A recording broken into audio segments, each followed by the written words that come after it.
This is Alpha, and I'm the Papa. Welcome to our channel! So yan mga paps, this time prepare naman natin itong barbecue grill station natin. So dito natin ilalagay yung ating barbecue grill mga paps. So ayan, simulan na natin, paspasan. So ayan, unang inilagay natin muna yung blocks at inililabel natin. Then after that, we will gonna put some gravel around the block. So ayan mga paps, mineasure ni Papa, pinukpok, binungat, pinukpok na naman, inangat na naman, ayun. At ayan, pinaspasan na niya, kinamay na niya, ayan, kinaykay, ayan si Paps, kinalaykay mga Paps. At ayan, ano bang gagawin niya? So ayan, tuloy-tuloy lang. At ayan na nga si Paps, at medyo naayos na niya. Kalaykay some gravel, some stone na binuhat nung anak ko. So ayun mga Paps, ayan, kalaykay natin at sa ilang. So ayan mga Paps, medyo level na. At ayan niya, siya pa, nakita nyo hal-hal na siya pa mga Paps sa sobrang init. So yan mga Paps, after nang mailatag natin yung gravel and the blocks, so gagamitan natin ng polymeric joint sand mga Paps. So yan yung gagawin nating pandikit or para magdikit-dikit yung blocks at hindi siya maghiwa-hiwalay mga Paps. So ayan, at lalagyan na ni Papa. Ayan, lalagyan niya sa bawat joint. Lagay niya sa bawat joint mga Paps. So ayan mga Paps, at after nating mapil yung all gap at malagyan ng jointing sand, so we need to use the brush. Ayan si Apa, nakikisali pa mga Paps. At ayan nga, kailangan natin make sure na all the gaps is filled by polymeric jointing sand. At ayan, I need to scrape or keep yung mga excess, yung mga sobra mga Paps, at medyo may kamahalan din po yan sa inyong kalamang. At after niyang malagyan natin ng sand, so we need to water it. Is ating babasahin yan mga Paps. Kailangan nating basahin siya, pero hindi naman kailangan ng malakas na tubig yung pressure, kasi matatapon or sayang. So yan, after mabasa, kailangan nating i-brush again.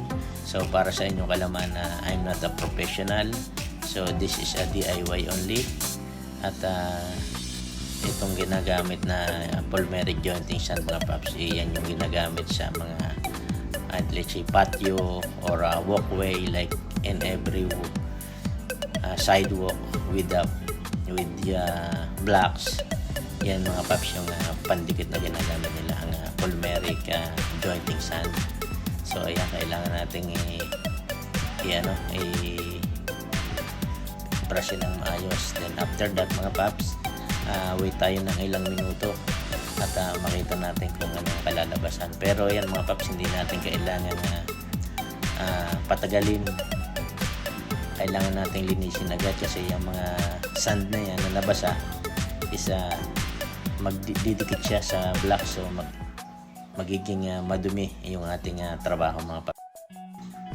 As I said mga Paps, I'm not a professional, so this is a DIY only.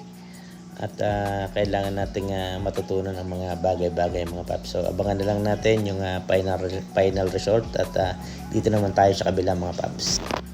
So ayan mga Paps, at dito naman tayo sa the other side. So ito nga pala yung barrier na gamitin natin, or transition between the artificial grass and itong ating stone. So ang purpose nito mga Paps is para hindi pumalat yung mga bato at maging stable ba. So ayan mga Paps, at ito gagamitan naman natin ng parang pako or ano, para yan yung ibabaw natin sa lupa mga paps, para hindi siya gumalaw. So yun lang mga paps, at simulan na natin ang trabaho. So let's go. So yun nga mga paps, at hindi ko na na-videohan yung ilatag natin yung artificial grass, at sa kadahilanan na nalobat yung ating camera. At ayan, at kailangan i-measure ni Paps para even yung ilalatag natin. So kailangan measure natin from walkway. At ganun din si Mrs. Paps. Ayun, at salamat Mrs. Paps, at kahit mainit tinutulungan mo ako sa ating backyard project. At ikaw naman ang may request naman yan Ikaw ang may request na gawin yan kahit na alam mo napakainit. So ayan mga paps, sabi ko nga ito yung barrier. So inilatag ko muna yung artificial grass para maipit natin mga paps. At yan ang purpose nga nito, as I said before, is transition or barrier para yung bato hindi kumalat sa ating artificial grass mga paps. So ayan, at ating simula na. Let's go. Paspasan na natin yung ating pagkakabit. So ayan, at yun yung sabi ko, kailangan pakuan. Ayun, pako para hindi siya gumalaw. So ayan, bilisan natin mga paps. Si Papa. So ayan, at para sa inyo kalaman mga paps, at bali 5 cubic yard ang aming na-order na bato. Naipasok ko na just the other week yung 2 cubic yard. So ito yung panibagong delivery mga paps. So ayan at simulan na natin. Tapusin natin. Moments later. So yan yung mga paps, at naipasok na namin yung 2 cubic yard stone. So ito ating aayusin na natin, ikakalat natin, at nang makita nyo na kung anong magiging resulta nitong aming backyard project. So ayan na mga paps. So yan na nga mga paps, at ito na ang resulta ng ating backyard project. So ayan, artificial grass and stone mga paps. So dito naman sa left, mapapansin nyo yan yung natural grass or sod. So ganyan siya dati mga paps, sa kadahilanan na laging naiihiyan ni Apa namatay yung mga damo natin. So kaya ito na ang ginawa namin mga paps. So dito naman tayo sa ating ginawang barbecue stand, or dito inilalagay, dito natin lalagay yung aking barbecue grill. At kung mapapansin nyo is gray color yung bato. So ayun nga, dahil sa kadahilanan na matalas ang bato na yan para sa paneba, nag-decide kami na palitan ng different type of stone. So ito na ang medyo round at makinis.